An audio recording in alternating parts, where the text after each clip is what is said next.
Hello guys, আমি আছি আজকের সকালে। এই সকালের মৌসুমটা খুবই ভালো। মেন রুটের ধারে এবং কিছু সবজি বাগান, কিছু ফল গাছ এবং ফুলের গাছ এখানে, আর পাশে আছে ইছামতি নদী। তো এই মৌসুমটা আমার কাছে সবচেয়ে ভালো লাগার মতো একটা মৌসুম। তো আপনারা দেখেন কত সুন্দর ধন্দল গাছ, সবজি বাগানটা কত ফুল দিয়ে ভরা, কাঁঠাল গাছ, পেঁপে গাছ এবং ওইদিকে একটা আপেল গাছ আছে, বড়ই গাছ, নানান ধরনের গাছ আর কি, সব কিছু মিলে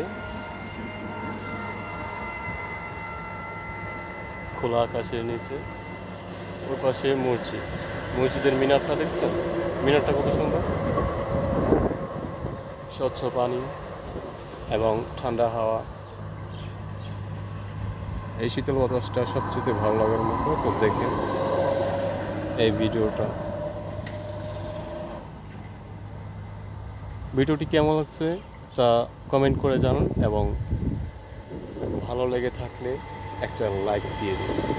ওকে, ভালো থাকবেন, আল্লাহ হাফেজ।